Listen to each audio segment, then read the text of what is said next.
Hi there, I'm back, and I wanted to do another two-ingredient ice cream video for you guys.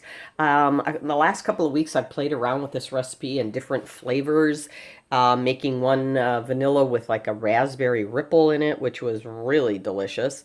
A little more time-consuming, but boy, was it ever good. I did another version with that where the whole batch was flavored with strawberries, and today I'm going to do my favorite variation, which is chocolate. And it's really, really easy. It's really only introducing one more ingredient, which is cocoa powder. So in this bowl, I'm going to do this ahead of time and set it aside. I have half a can of my sweetened condensed milk. And in the strainer, I have 3 tablespoons of cocoa powder. And no particular brand of sweetened condensed milk, no particular brand of cocoa here. You can use whatever your favorite brands are, even a store brand. For me, they come out tasting the same, the texture's the same, so if you can save a few bucks, why not? The recipe that I started with was 2 tablespoons of cocoa powder, which tasted very, very good, but I really like that little bit deeper chocolatey flavor. So I added 1 more tablespoon, and oh wow, that was it. That was the trigger. So what I'm just going to do real quickly here is I'm just going to get this sifted in to the sweetened condensed milk, and the main reason is you can see here, cocoa is very, very lumpy. And if you could just add it in there and stir it or whisk it, but the lumps are harder to get out once they're mixed into a liquid mixture. So I'm just going to go ahead and get this sifted and then take the back of my measuring spoon, and then you can just kind of push the rest through like that. That way you're not wasting anything. You don't want to dump out the lumps. That's still good cocoa powder. It's just lumpy. See, you just push it through, and just like that, that's good to go. And I'm going to take a whisk and get this whisked together, and hopefully not make too big of a mess. Oh, yeah, like that. I don't know if you could see that. I'm kind of zoomed in close, but yeah, it is sort of spilling out a little bit over the sides of the bowl. So I just want to get this stirred together. You can see it's coming together.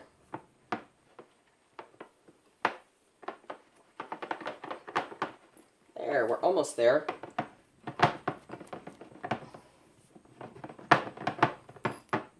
I just want to make sure all of the cocoa powder has been moistened. And then I'm going to just check the bottom of my bowl, make sure I don't have any little pockets of dry stuff down there. Okay, so once that's all mixed, I'm just going to set this aside while we get the whipped cream going with the mixer. So you can see that looks really nice. It's very silky smooth. It smells fantastic. All right, and now we're going to get our cream mixture whipped. Okay, so you mix those other 2 ingredients first, set it aside, and then we're going to whip the cream. Now this, I poured in the bowl ahead of time, but I put it back in the fridge. The best way to whip cream is to keep it ice cold until you're ready to use it. So this is, what I have in here is a half pint of whipped cream. I know it doesn't look like much, but it's going to at least double in size to, probably way up here.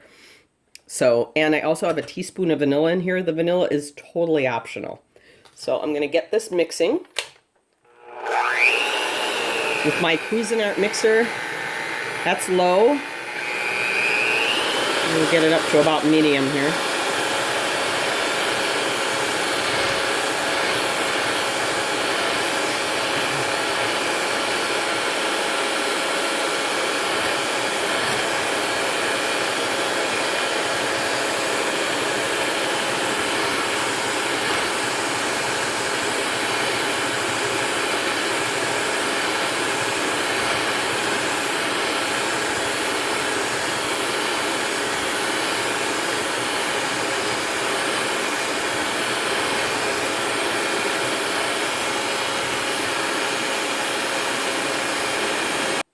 Okay, I just paused the video just so it wouldn't be too boring just watching this whip. So we've got it whipped. It took about, I don't know, maybe 4.5 minutes or so. We have it whipped to nice stiff peaks.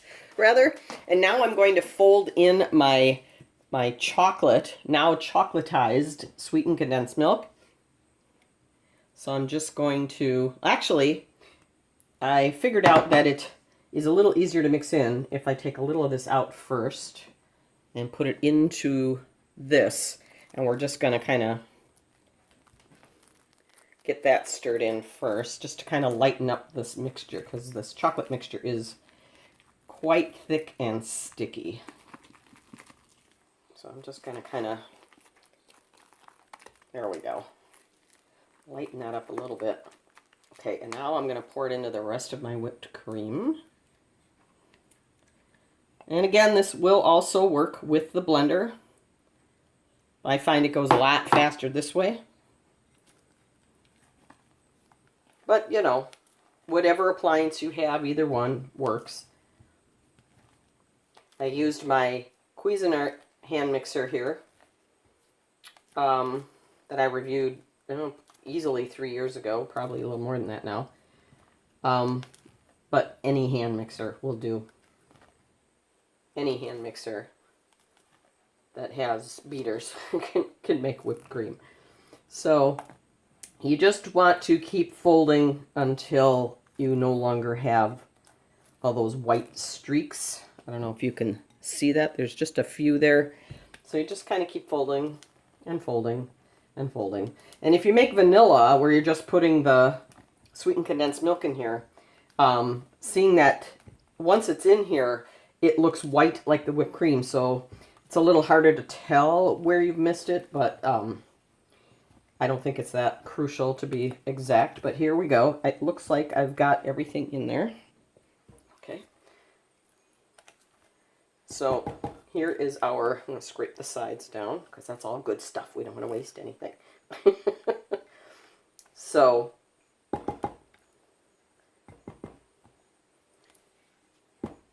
this is pretty much ready for the freezer now. Clean up my bowl here. So we're ready for the freezer. I'm just going to put some plastic wrap over that and we'll get it in the freezer. Okay, so I do actually detest plastic, especially in my kitchen, but I haven't found a reasonable replacement for this step as of yet. So I'm kind of stuck with it until I can figure out what will work just as good. Now, if all I had to do is cover it like that, then I could use one of my stretchy silicone lids or something. But you really need this down on the surface of the cream, of your ice cream mixture, to prevent well, freezer burn and frost for one thing. But you don't want, like, when it first starts to chill, you don't want to get like that yucky skin on top. So this is all set now. That's what it should look like. I'm going to put this in the freezer. All right, so I just put that in the freezer, and just a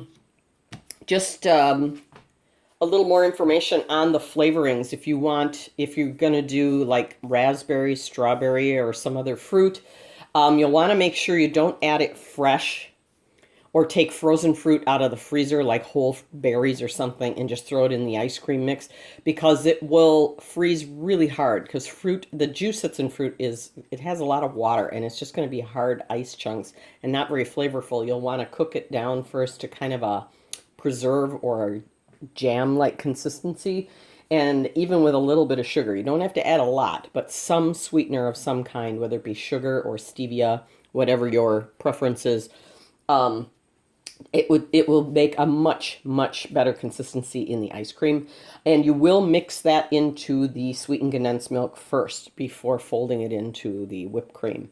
And this, in case you're wondering, this is an old mouse pad that I decided to upcycle to do something else instead of just throwing it out. I mean, who uses mouse pads anymore? So this is just some thin, cheap thing.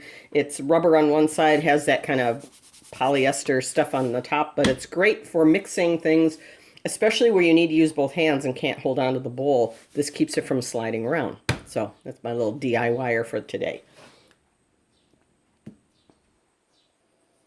Okay, I just pulled this out of the freezer. It hasn't been in there real long. It's been in the freezer for maybe a little over an hour. But you can see the bowl is all very cold and very frosty. Yeah, it's getting there. It's just starting to get a nice frozen but creamy texture. It's so delicious.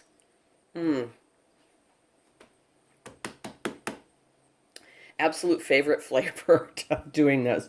So, I hope this is helpful to you. I really, really apologize for the length of this video. I was really hoping to keep it short. But here is my now 3-ingredient ice cream.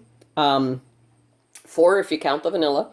And I hope this is helpful to you. I hope you give it a try while we still have some wonderful warm weather out there. Not that it needs to be summer to enjoy ice cream, but it's always a little bit more fun in the heat. Anyway, again, thanks so much for watching. If you like my videos, please give me a thumbs up. Have a great day and a safe Labor Day weekend. Bye-bye.